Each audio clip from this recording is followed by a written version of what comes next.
آپ کی کمروں پر بھی بوجھ ہو سکتا ہے, آپ بھی مشکلات کا شکار ہو سکتے ہیں, آپ بھی دکھوں سے رہائی پانا چاہتے ہیں, تو ملاقات کر لیجئے یسوع مسیح کے پاس. اے محنت اٹھانے والوں اور بوجھ سے دبے ہوئے لوگوں.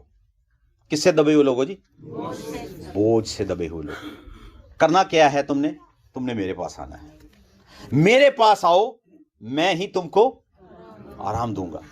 ہماری زندگی مشکلوں سے بھری ہے, ہر دن مصیبت ایک نئے رخ میں آتی ہے, لیکن خدا اس نئے رخ کی مصیبت کو نئے رخ سے ہی ٹال دیتا ہے. ہم سوچتے کچھ ہیں کہ یار کل ہمارا یہ کام ہوگا, یہ ہوگا, وہ ہوگا, لیکن کل فرق طریقے سے آتی ہے. تو خداوند کا وعدہ ہے کہ مصیبت میں میں تیرے ساتھ.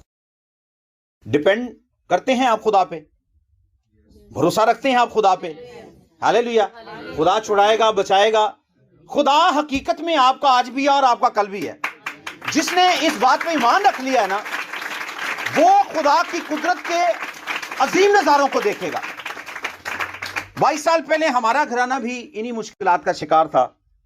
کوئی بچانے والا نہیں تھا, کوئی چھڑانے والا نہیں تھا. آپ جانتے ہیں کہ ہمارا گھرانہ جادوگروں کا گھرانہ تھا.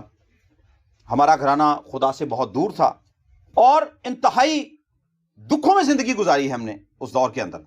کوئی مدد کرنے کے لیے تیار نہیں تھا. فاقے کئی دن ہم بھوکے رہے ہیں, کھانا نہیں کھایا. اور یہ کسی ایک وقت کی بات نہیں ہے, 3 وقت کی بات ہے. 3 ٹائم ہم نے کھانا نہیں کھایا. وجہ کیا تھی؟ وجہ یہ تھی کہ ہم خدا سے دور تھے. روٹی سے دور رہنے والا شخص کبھی گلہ نہیں کر سکتا کہ مجھے روٹی نہیں ملی. ہم روٹی سے دور تھے. یسوع مسیح نے فرمایا نا کہ زندگی کی روٹی میں ہوں, زندگی کی روٹی میں ہوں. تو ہم زندگی کی روٹی سے دور تھے. آپ کو میری گواہی کا پتہ ہے کہ میرا جو دادا تھا وہ بھی پاگل تھا. جب ان کی ڈیتھ ہوئی تو کچھ عرصے کے بعد میرا باپ بھی پاگل ہو گیا. گھر کا واحد ایک ہی سہارا تھا. ہم اپنی زندگی کو اپنے طریقے سے جی رہے تھے. ہم تو خود بچپن میں تھے, چھوٹے تھے, لیکن اپنی زندگی کو اپنے طریقے سے جی رہے تھے. ہمارے جو والدین تھے, بڑے تھے, انہوں نے اچھی زندگی نہیں گزاری, خدا سے دور رہ کر زندگی گزاری ہے. اور ان تمام تر مشکلات کا سامنا کیا ہے جن کے بارے میں تصور کیا جا سکتا ہے. ذلت, رسوائی, لوگوں کے تانے, رشتہ داروں کی باتیں, مدد کے لیے کسی کا نہ کھڑا ہونا, یہ ساری باتیں ہمارے لیے موجود تھیں. مشکلات کا شکار تھے. آپ یقین جانے کہ کئی کرسمس کے اوپر ہم نے اسکول کے یونیفارم پہن کے ہی گزارا کیا. نیلے رنگ دے دیکھے نا تسی, نیلے یونیفارم. کرسمس کے دن جناب وہی پہنے ہوئے, تو کے جناب وہی پا لینے. مسائل تھے, دکھ تھے, غربت تھی, ہر چیز کی قلت تھی. قلت اس لیے تھی کہ جس نے آسمان کھولنا تھا اس کو تو آنے ہی نہیں دے رہے, اس کو تو ویلکم ہی نہیں کیا, اس کو تو اپنی زندگی دی ہی نہیں. ایک وقت آیا, میں کئی مشکلات کا شکار ہوا. بچپن میں تقریباً کوئی 12 سال کا تھا جب مجھے آگ لگ گئی. مٹی کے تیل کا چولہا پھٹ گیا, اور مٹی کے تیل کے چولہا پھٹنے کی وجہ سے میں سارا آگ سے جل گیا. انتہائی حالت میری تشویشناک تھی. ڈاکٹروں نے کہا جی کہ یہ لڑکا نہیں بچے گا, اور ڈاکٹر نے جواب دے دیا. خداوند کا شکر کرتے ہیں کہ خداوند نے اپنی قدرت کے وسیلہ سے مجھے سنبھالا. ابھی خدا کے قریب نہیں آئے تھے, لیکن خداوند کو پتا تھا کہ یہ شخص میری خدمت کے لیے ہے. خدا نے اس لیے مجھے بچایا. اور آپ دیکھ سکتے ہیں میرے چہرے پر کوئی نشان نہیں ہے, میری باڈی پہ کوئی نشان نہیں ہے. کوئی اندازہ نہیں لگا سکتا کہ یہ بندہ آگ سے جلا ہوا ہے سارا. خداوند کا شکر ہو کہ میں بالکل فٹ ہوں, تندرست ہوں, بھاگ بھی لیتا ہوں, چل بھی لیتا ہوں, باقی سارے دنیا کے کام کرتا ہوں. اور پھر ایک وقت ایسا آیا کہ میرا ایک دوست تھا جناب, تو میں ان کے گھر میں گیا تو وہ تقریباً کوئی 30 فٹ کی سیڑھی تھی. 30 فٹ کی سیڑھی کے اوپر چڑھ کے وہ اپنی کھڑکی کو پینٹ کر رہا تھا. تو وہ سیڑھی کانپ رہی تھی, وہ بڑی تیزی سے نا شیورنگ کر رہی تھی سیڑھی. دانیل بھائی اس چیز کو سمجھ دیں کہ 30 فٹ کی جو ہائٹ ہے وہ اچھی خاصی ہائٹ ہوتی. اور میں نے اسے کہا, میں نے کہا نیچے آ یار, میں لگاتا ہوں پینٹ, تو نیچے آ. لو جی, میں اوپر چڑھ تو گیا. ابھی میں نے وہ برش ایسے ہاتھ میں پکڑا ہی ہے کہ وہیں پہ میرے شدید قسم کی پین میرے ہارٹ کے اندر ہوئی, اور میں تقریباً وہاں پہ ایک طرح کا بے ہوش ہی ہو گیا. وہ پینٹ کا جو ڈبہ تھا وہ بھی گر گیا, وہ برش بھی گر گیا, اور میں صرف اپنے لیفٹ ہینڈ سے میں نے اس سیڑھی کو تھاما ہوا تھا. اس بندے نے دیکھا کہ یار اس کو کوئی پرابلم ہے, کیونکہ میں تقریباً نیچے گرنے ہی والا تھا. اسی دوران وہ بندہ بڑی تیزی سے سیڑھی چڑھ کے اوپر آیا, اور اس نے اپنے کندھے پہ اٹھا کے مجھے نیچے اتارا, اور پھر وہ مجھے ڈاکٹر کے پاس لے کے گیا. ڈاکٹر نے کہا جی اس بچے کو جو نا مائنر سا اٹیک آیا ہے, اس نے خیر ایک میڈیسن دی جو اس میں نے رکھی اپنی زبان کے نیچے، تو خیر مجھے کافی اس سے افاقہ ہوا، میں بالکل ٹھیک ہو گیا۔ اس نے کہا جی آپ ان کو ہاسپٹل لے جائیں، لیکن کیونکہ ہم ڈرتے تھے کہ میں اپنے گھر والوں سے چوری گیا تھا اپنے دوست کی طرف، تو میں نے کہا میں اگر ہاسپٹل میں جاؤں گا تو میری تو بڑی گھر سے بےزتی ہوگی، تو خیر ہاسپٹل تو نہیں گئے، لیکن خداوند کا شکر ہے کہ اس دور سے لے کر اب تک مجھے کچھ بھی نہیں ہوا۔ یہ خداوند کا نام کو عزت اور جلال ملے۔ اس کے بعد جو ایک اور بڑی پرابلم تھی، میرے اندر سے خون آنا جاری ہو گیا۔ یہ ایک عجیب قسم کی بیماری تھی۔ اس دور کے اندر ٹی بی جو تھی وہ تقریباً لا علاج تھی، تو میرے ذہن میں یہی تھا، میرے گھر والوں کے ذہن میں یہی تھا کہ اس بچے کو ہو سکتا ہے ٹی بی ہو گئی ہو۔ کافی ٹیسٹ وغیرہ کروائے انہوں نے، لیکن وہ ٹیسٹ سارے کلیئر تھے۔ اب وہ بلڈ جو تو میرے اندر سے آتا تھا، بیسیکلی یہ وہ لعنت تھی جو ہم پہ ٹھہری ہوئی تھی۔ ہمارے گھرانے میں سے کسی شخص نے توبہ نہیں کی تھی، کوئی شخص مسیح کے قریب نہیں آیا تھا، پاس نہیں آیا تھا۔ ابھی بھی ہمارے خاندان کا جو ایک حصہ ہے وہ جادوگروں کا کام ہی کرتا ہے، انہی پہ ڈیپینڈ کرتا ہے۔ لیکن خداوند کا شکر ہو کہ ان میں سے کچھ لوگ نکلے ہیں جنہوں نے خداوند کو قبول کیا ہے، اور ایک بڑی میں سمجھتا ہوں کہ اچیومنٹ ہے خادموں کی جنہوں نے محنت کی ان گھرانوں کے اوپر، وزٹ کیے، جا کے ان گھرانوں کے لیے دعائیں کی، روزے رکھے، گھٹنوں کے بال ہو کے دعائیں کی، اور آج وہ گھرانے خداوند کے قریب ہیں۔ لیکن کبھی بھی آپ دعا کریں تو آپ میرے خاندان کے لیے ضرور دعا کریں کہ ہمارا ابھی بھی ایک بہت بڑا حصہ جو ہے وہ ابلیس کی گرفت میں ہے۔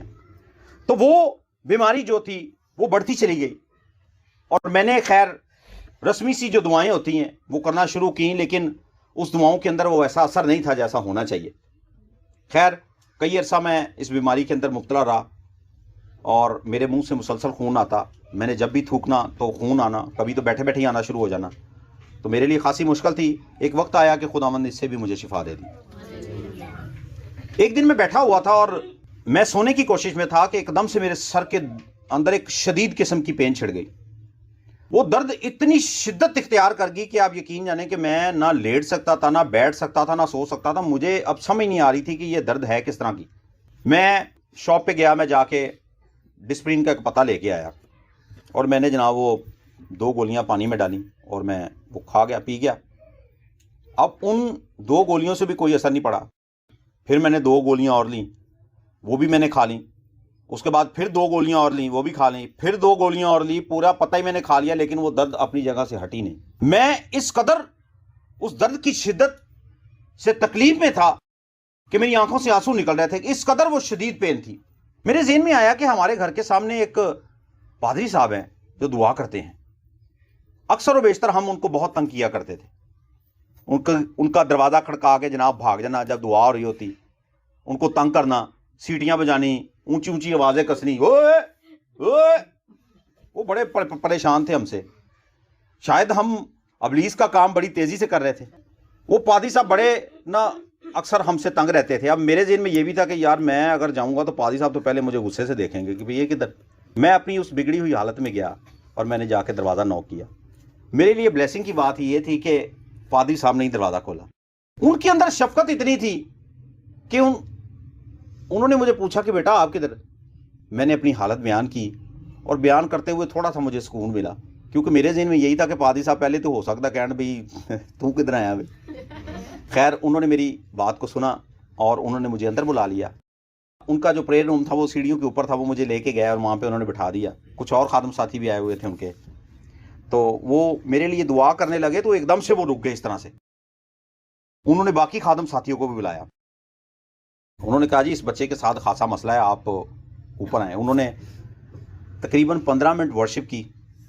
ورشپ کرنے کے بعد انہوں نے میرے سر پہ ہاتھ رکھا، کبھی وہ درد جناب آگے چلی جائے، کبھی پیچھے چلی جائے، کبھی وہ میرے سر کے اندر اس طرح گھوم رہی تھی کہ مجھے یہی فیل ہو رہا تھا کہ شاید اب یہ میرا جو دماغ ہے یہ پھٹ جائے گا۔ لیکن چند لمحوں کے اندر ہی وہ درد ایسے ختم ہو گئی جناب جیسے وہ تھی نہیں۔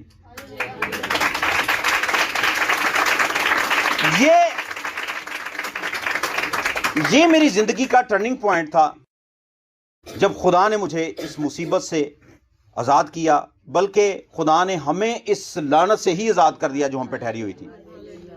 میرے کان کے اندر بالی تھی، میں نے عجیب سے وہ لاکٹ پہنے ہوئے تھے، ہاتھ کے اوپر 2 کڑے تھے جناب، ایک عجیب سی ٹوپی پہنی ہوئی تھی، ٹوپی تو پہلے ہی انہوں نے لگواتی تھی، باقی مٹیریل بھی انہوں نے کہا بیٹا اتارو۔ اور انہوں نے کہا جی کہ عہد کرو کہ آئندہ کے بعد تم خدا کے ساتھ چلو گے.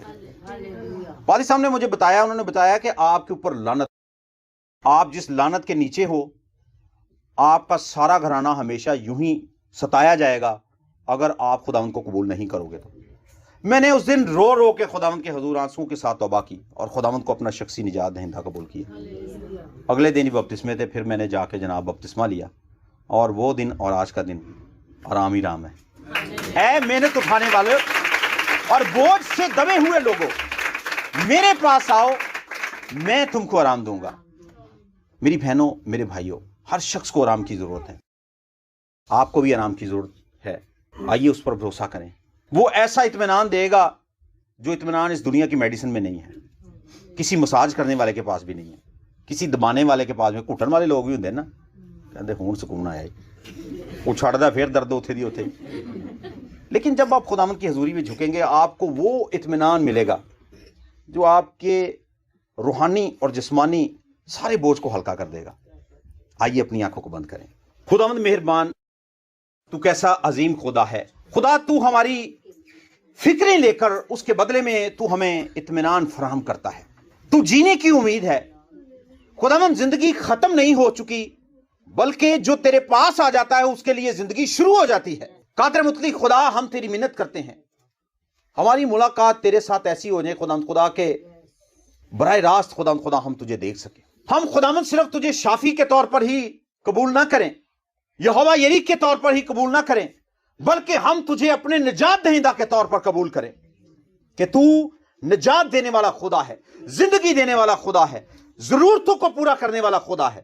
خداوند تو ہمارا آج ہے، تو ہمارا کل ہے. خداوند خدا تیری منت کرتے ہیں خداوند، جب تک زندہ رہیں خداوند ہماری آنکھیں تجھے تکتی رہیں اور ہماری زندگیوں سے تیرا نام عزت اور جلال پاتا رہے. یہ دعا تیرے بیٹے اپنے منجی خداوند یسوع مسیح کے نام سے مانگتے اور پا لیتے ہیں، آمین.